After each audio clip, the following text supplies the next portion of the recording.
प्रिय छात्र छात्राओं, आज के अध्यापन में आपका स्वागत है।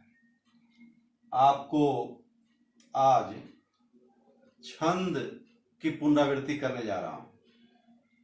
छंद के पहले पार्ट 1 में आपको छंद के विभिन्न अवयवों का ज्ञान कराया था। पार्ट 2 में मात्रिक छंद का सुधारण वर्णन किया था।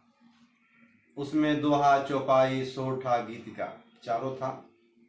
एसएससी बोर्ड में यही 4 छंद आते हैं। इसी में से कोई न कोई किसी एक का उदाहरण रहेगा, उसको आपको उसकी मात्रा और उसके छंद को पहचानना होता है। तो मात्रिक छंद का एक बार पुनः पुनरावृत्ति कीजिए आप लोग। नीचे मैं उसको बताऊंगा। मात्रिक छंद में दोहा पहले और तीसरे चरण में 13-13 मात्राएं, दूसरे और चौथे चरण में 11-11 मात्राएं होती हैं। चरणों के अंत में यति होती है। सोरठा छंद मात्रिक छंद के उल्टा होता है। उसमें भी 4 चरण होते हैं। उसके पहले और तीसरे चरण में 11-11 मात्राएं, दूसरे और चौथे चरण में 13-13 मात्राएं होती हैं। चरणों के अंत में यति आती है। चौपाई यह सम मात्रिक छंद होता है। इसमें 4 चरण होते हैं। प्रत्येक चरणों में 16-16 मात्राएं होती हैं। पहले चरण का दूसरे से और तीसरे चरण का चौथे से तुक होता है। और भी इसका विश्लेषण मैंने किया है। गीत का भी सम मात्रिक छंद है। इसमें 14 और 12 मात्राओं के पर कुल प्रत्येक चरणों में 26 मात्राएं होती हैं। तो इसको सविस्तार में आगे बता रहा हूं, उसको समझिए। यह 2 अंक का आपके व्याकरण में आता है। इसकी पुनरावृत्ति कीजिए और समझने का प्रयास कीजिए। मात्रिक छंद में हम उसके भेदों को पढ़ेंगे। मात्रिक छंद के प्रमुख भेद जो 9वीं 10वीं में बोर्ड के द्वारा निश्चित है, उसको देखिए। उसमें पहला है दोहा। दोहा छंद है। इसका लक्षण है, दोहा एक अर्ध सम मात्रिक छंद है। ध्यान देंगे इसको। अर्ध सम, अर्ध माने आधा, सम माने बराबर, अर्थात आधा आधा बराबर। दोहा में 4 चरण हैं, तो 4 में 2 चरण आधा हुए और 2 चरण आधा हुए 4 चरण में। तो आधा एक समान और आधा एक समान मात्रा वाले छंद होते हैं। इसीलिए इसको हम अर्ध सम मात्रिक छंद कहते हैं। ध्यान दीजिएगा एक एक को। इसमें 4 चरण होते हैं, इसका भी ध्यान रहे। दोहा में 4 चरण होता है। इस छंद के प्रथम और तृतीय चरण में 13-13 मात्राएं होती हैं। 4 चरणों में पहला चरण और तीसरा चरण, इसमें 13-13 मात्राएं होती हैं। इस छंद के दूसरे और चौथे चरण में 11-11 मात्राएं होती हैं। मात्राएं कैसे गणना करेंगे, उदाहरण बताऊंगा आपको। यति, यति अर्थात विराम चरण के अंत में होती है। 4 चरण हैं, तो चारों चरणों के अंत में यति यानी विराम चिन्ह होता है। दोहा छंद के प्रथम और तृतीय चरणों के आदि, आदि माने प्रारंभ में जगण नहीं होना चाहिए। जगण अर्थात लघु गुरु लघु नहीं होना चाहिए। द्वितीय एवं चतुर्थ चरणों के अंत में गुरु लघु होना चाहिए। ये जो चिन्ह है वही आते हैं, अर्थात जो मात्राएं हैं वह गुरु और लघु की होती हैं। गुरु दीर्घ मात्रा, लघु ह्रस्व मात्रा। द्वितीय एवं चतुर्थ चरण के चरणों में तुक होनी चाहिए। दूसरे और चौथे चरणों में तुक होनी चाहिए। तुक मतलब स्वरांत एक होना चाहिए, अर्थात उच्चारण साम्यता एक होनी चाहिए। मैं समझाऊंगा। जैसे रहीमन धागा प्रेम का, मत तोरो चटकाय, टूटे पर फिर ना मिले, मिले गांठ पड़ जाए। पहले चरण देखते हैं। रहीमन धागा प्रेम का एक चरण हो गया। दूसरा चरण मत तोड़ो चटकाए दूसरा चरण हो गया। यहाँ यति लगी है और यहाँ यति लगी है। टूटे पर फिर ना मिले, यहाँ यति लगी है तो एक तीसरा चरण यह हो गया। चौथा चरण मिले गांठ पर जाए, यहाँ यति लगी है। तो यह 4 चरण आपके हो गए। अब 4 चरण में हम कैसे मात्राएं लगाएंगे, यानी गुरु और लघु कैसे लगाएंगे, इसको ध्यान दीजिएगा थोड़ा शीघ्र। र ह्रस्व है तो यहाँ लघु लगा है। ह ही ह्रस्व है वर्ण तो यहाँ लघु लगा है। म ह्रस्व है तो यहाँ लघु लगा है। न ह्रस्व है तो यहाँ लघु लगा है। धा दीर्घ वर्ण है तो यहाँ गुरु लगा है। गा दीर्घ वर्ण है तो यहाँ गुरु लगा है। प्रे गुरु वर्ण है तो यहाँ दीर्घ वर्ण है तो यहाँ गुरु लगा है।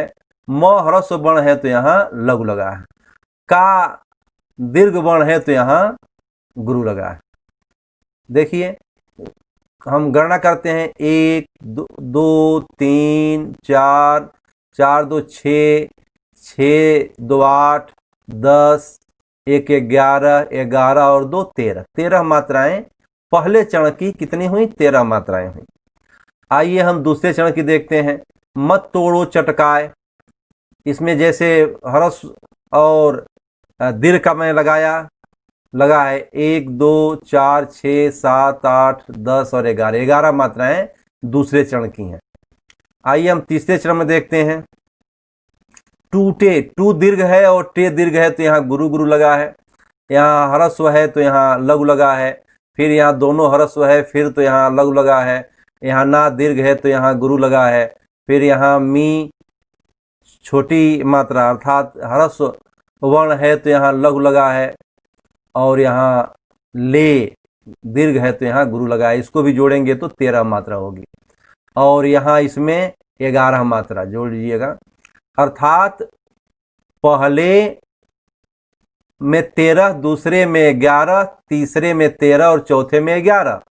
तो पहले और तीसरे चरण में 13 13 मात्राएं और दूसरे और चौथे चरण में 11 11 मात्राएं।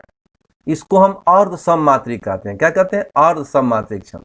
आधा एक बराबर और आधा एक बराबर।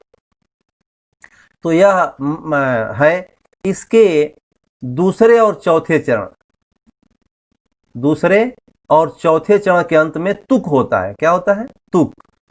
चटकाए, परिजाय, इसमें अंत में स्वर क्या है? आय। और इसमें जाय में क्या स्वर है? आय। तो दोनों स्वरांत एक प्रकार का है, इसी को हम तुक कहते हैं। यह दोहा का लक्षण है कि इसके दूसरे और चौथे चरण के अंत में तुक होता है।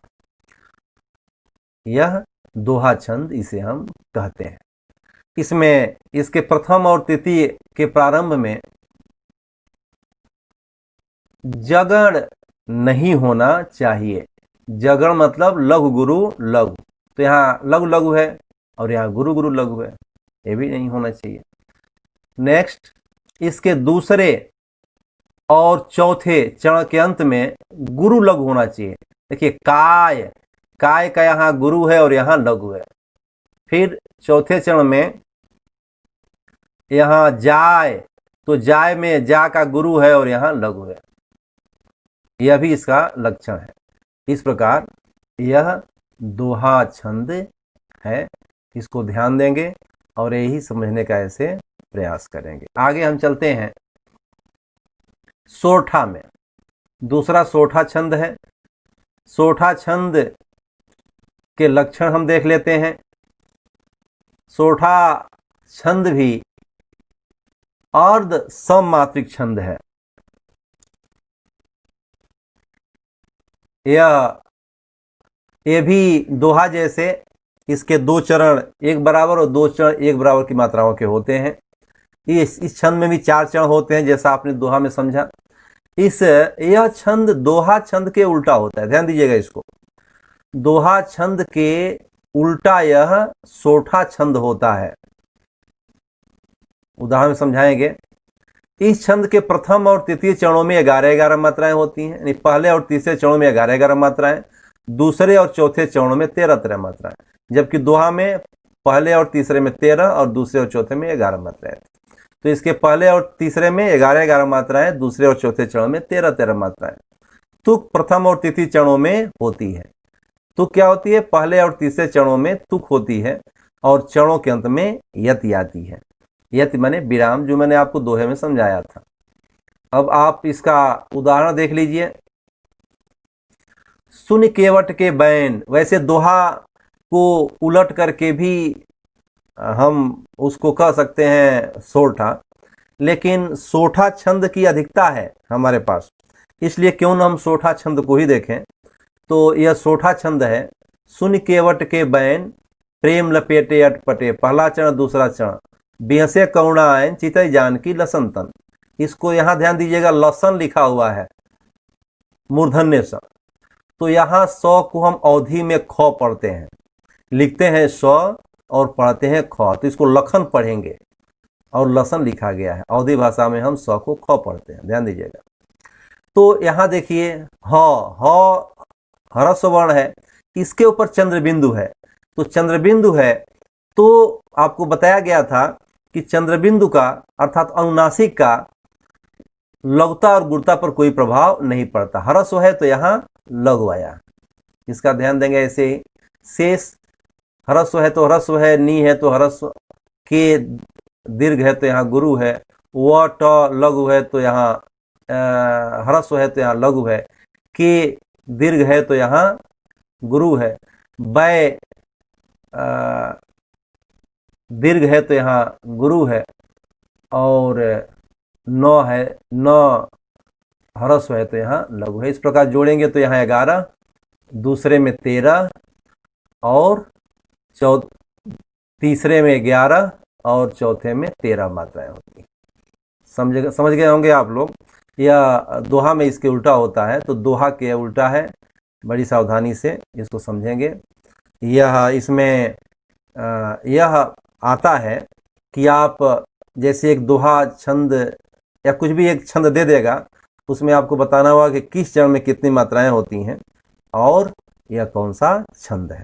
तो सबसे महत्वपूर्ण है, इसके चरणों के मात्राओं को समझेंगे, लगाने का प्रयास करेंगे, कैसे कहाँ लगता है जोड़ेंगे, और अगर यह समझेंगे तो छंद आपको आ जाएगा। तो यह सोठा छंद है। तीसरा छंद मात्रिक छंद है चौपाई। चौपाई को हम सममात्रिक छंद कहते हैं। चौपाई एक सममात्रिक छंद है। अभी तो आपने अर्ध सम समझा, अब यह सम माने बराबर। बराबर क्या है भाई? जितने चरण हैं उनके सबकी मात्राएं एक बराबर हैं। चौपाई में ऐसा ही है। चौपाई में इसका लक्षण देखिए, चौपाई सममात्रिक छंद है। सम माने बराबर, जितने भी चरण हैं सभी चरणों की मात्राएं एक समान हैं, इसीलिए इसे हम सममात्रिक छंद कहा गया। इसमें 4 चरण होते हैं। अब लीजिए, ये भी 4 चरण वाला है। चौपाई में भी 4 चरण होता है। इस छंद के प्रत्येक चरण में 16 मात्राएं होती हैं। एक चरण में 16, अर्थात 16 मात्राएं प्रत्येक चरणों में होती हैं। तुक पहले चरण की दूसरे से और तीसरे चरण की चौथे से मिलती है। पहले चरण का दूसरे से मिलता है और तीसरे चरण का चौथे से। तुक आपने समझा ऊपर। चरणों के अंत में 2 गुरु वर्ण होते हैं, ध्यान दीजिएगा। यति प्रत्येक चरण के अंत में होती है। यति विराम प्रत्येक चरणों के अंत में, यहाँ भी चरणों के अंत में ही यति आती है। और चरण के अंत में जगण और तगण आना वर्जित है। यह गण है, इसका महत्व है। अंत में चरण का जो अंत है, चारों चरणों के अंत में तगण और जगण नहीं आना चाहिए। आइए इसका उदाहरण देखते हैं, फिर समझते हैं। उदाहरण है रावण रथी बिरथ रघुबीरा, देख विभीषण भयउ अधीरा, अधिक प्रीति मन भा संदेहा, बंद चरणकह सहित स्नेह। एक लाइन पीछे नीचे है, मैं उसको लाऊंगा। यहाँ रावण देख लीजिए, रा गुरु है तो यहाँ गुरु है, व न ह्रस्व है तो यहाँ लघु है, रो यहाँ ह्रस्व है तो यहाँ लघु है, थी दीर्घ है तो यहाँ गुरु है, वी ह्रस्व है तो यहाँ लघु है, र ह्रस्व है तो यहाँ लघु है, थ ह्रस्व है तो यहाँ लघु है, र ह्रस्व है तो यहाँ लघु है, घू ह्रस्व है तो यहाँ लघु है, यहाँ लघु है, और बी गुरु और रा गुरु, यानी बी रा, बी दीर्घ वर्ण है और रा दीर्घ वर्ण है तो यहाँ दोनों गुरु वर्ण है। आइए इसको जोड़ते हैं। 2 3 4 5 2 7 8 9 10 11 12 12 2 14 और 16, 16 मात्राएं इसमें। इसी तरह सब में 16 16 मात्राएं हैं। एक बात और इधर ध्यान दीजिए, यहाँ सन दिया हुआ है, सन, सौ ह्रस्व है, इसके ऊपर अनुस्वार दिया हुआ है, तो अनुस्वार है इसके ऊपर, संदेहा, इसलिए यह वर्ण दीर्घ हो जाएगा और यहाँ गुरु लगा है। आपको बताया गया था किसी भी ह्रस्व वर्ण पर भी अगर अंक की मात्रा होती है तो वह दीर्घ हो जाता है, तो वहां उसके ऊपर गुरु लगता है। इसका अंत में देखिए 2 गुरु वर्ण पहले चरण के अंत में है, 2 गुरु वर्ण दूसरे में भी है, तीसरे में भी है, चौथे में भी यहाँ 2 गुरु वर्ण है, इसका ध्यान देंगे। आइए अब तुक पर चलते हैं। रघुबीरा, अधीरा, ईरा ईरा, स्वरांत क्या है भाई? इन शब्दों के अंत में एक ही प्रकार का स्वर आया है, अर्थात इसमें उच्चारण साम्यता है पहले चरण का दूसरे चरण से। इसमें क्रम से 1 2 3 4 दिया गया है। रघुबीरा, अधीरा, बीरा धीरा, ईरा ईरा स्वर है और एक बराबर है, तो पहले चरण का दूसरे से तुक है और तीसरे चरण का चौथे से चौथा। इसमें अधिक प्रीति बन भा संदेहा, बंद चरण का सहित स्नेहा, एक लाइन नीचे चला गया है।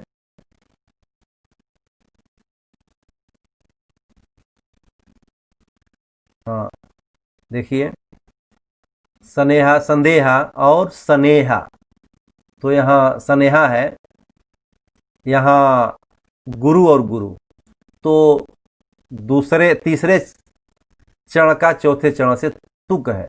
संदेहा, स्नेहा, देहा नेहा स्वरांत है, इसमें भी संदेहा और स्नेहा में भी उच्चारण साम्यता है। देहा और नेहा में एहा एहा स्वरांत है, आ आया है, इसलिए पहले का दूसरे से और तीसरे का चौथे से इसमें तुक होता है। इस प्रकार यह चौपाई छंद है, यह सम मात्रिक छंद है, इसमें भी 4 चरण होते हैं और इसके अंत में 2 गुरु वर्ण होता है चरणों के अंत में, प्रत्येक चरण में 16 16 मात्राएं होती हैं। अब आइए हम देखते हैं चौथा छंद है गीतिका। गीतिका सममात्रिक छंद है, यह भी एक सममात्रिक छंद है। इसमें भी 4 चरण होते हैं। एक बात ध्यान दीजिएगा, गीतिका में, गीतिका भी सममात्रिक छंद है, अर्थात और इसमें 4 चरण होते हैं, 4 चरण होते हैं, तो चारों चरण की मात्राएं एक ही प्रकार की होती हैं, अर्थात एक चरण में 26 मात्राएं इसमें होती हैं, तो चारों चरणों में 26 मात्राएं होती हैं। लेकिन इस छंद में, इस गीतिका छंद में यति चरणों के अंत में नहीं होती, एक चरण में 2 यतियां होती हैं, अर्थात इसके प्रत्येक चरण में 14 और 12 मात्राओं की यति पर कुल 26 मात्राएं होती हैं, यानी यति 14 मात्रा के बाद आती है और 12 मात्रा के बाद आती है। अर्थात इस छंद में, गीतिका छंद में, एक चरण में 2 यतियां आती हैं। वैसे ही तुक पहले चरण का दूसरे से और तीसरे चरण का चौथे से मिलता है। चरणों के अंत में लघु गुरु वर्ण रहता है, ध्यान दीजिएगा इसको। चरणों के अंत में क्या रहता है? पहले लघु रहेगा, फिर गुरु वर्ण, लास्ट में गुरु वर्ण रहेगा, लघु और गुरु वर्ण, इसका ध्यान रहे। इसका उदाहरण देख लीजिए। आइए इसमें हम देखते हैं।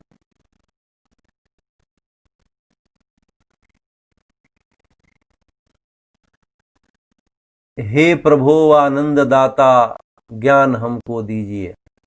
हे गुरु है, यहाँ दीर्घ है, हे दीर्घ वर्ण है तो यहाँ गुरु लगा है। प्र ह्रस्व वर्ण है तो यहाँ लघु लगा है। भो दीर्घ वर्ण है तो यहाँ गुरु लगा है। आ दीर्घ है तो यहाँ गुरु है। न के ऊपर अनुस्वार है, ध्यान दीजिएगा, अनुस्वार है नहीं, बिंदु अनुस्वार है तो यह दीर्घ वर्ण हो गया तो यहाँ गुरु है। द ह्रस्व है तो यहाँ लघु है तो यहाँ ह्रस्व है। दा ता दोनों दीर्घ वर्ण है तो यहाँ गुरु है। जोड़ते हैं और यहाँ यति लगी है, यति, यहाँ यति है, चरण नहीं है, यति है।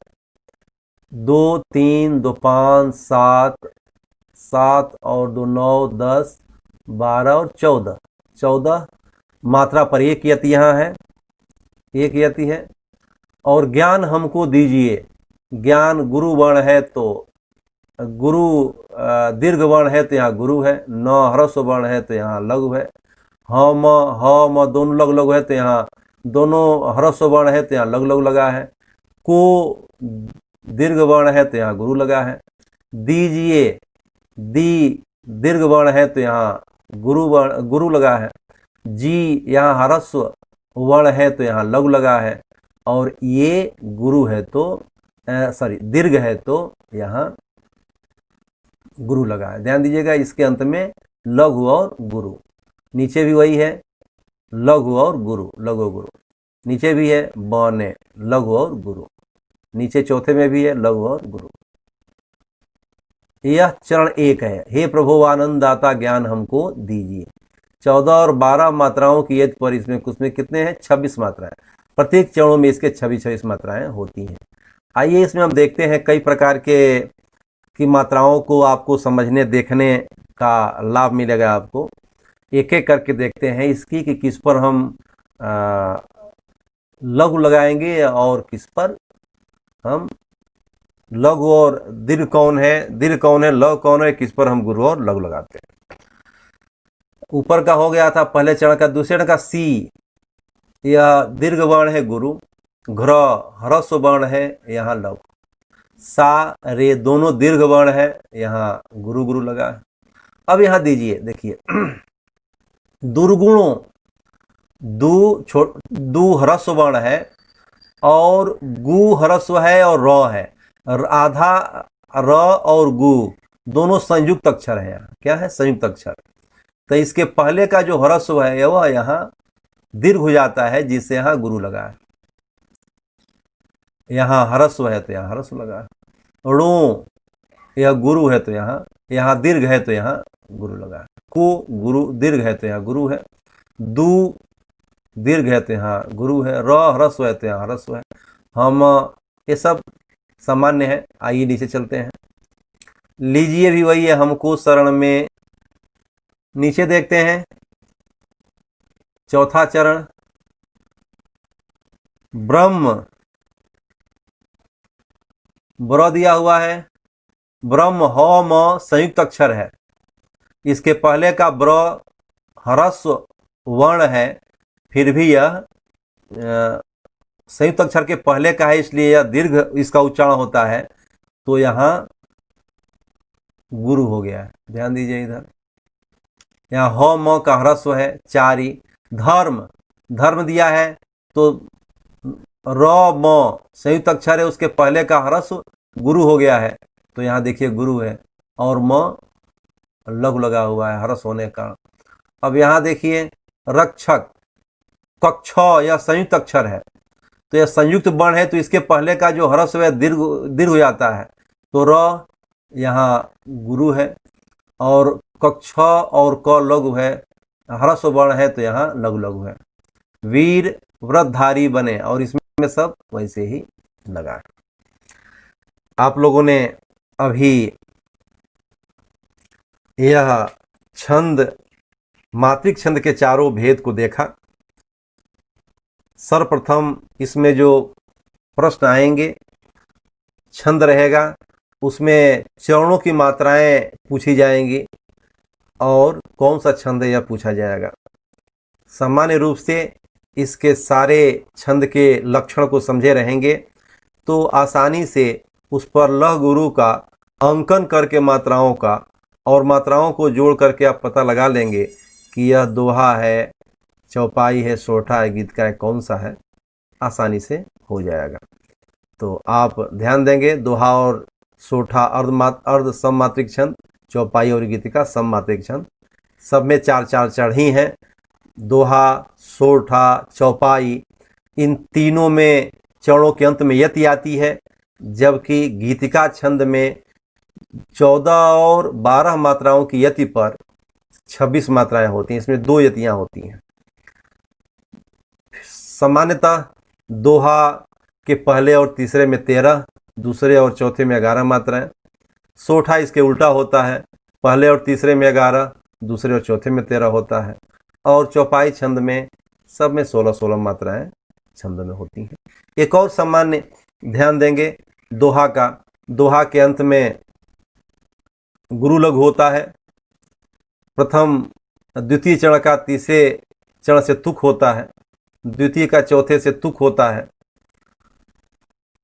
सामान्य रूप से सोठा में इसके उल्टा होता है, उसमें पहले और तीसरे चरण के अंत में तुक होता है। चौपाई में पहले का दूसरे से तीसरे का चौथे तुक होता है, और गीतका में भी वैसे ही होता है।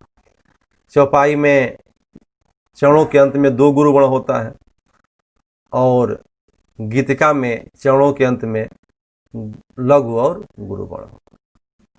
तो इसका ध्यान देंगे, समझेंगे, पढ़ेंगे, आसानी से, बहुत ही सरल है, अगर आप ध्यान देंगे तो हो।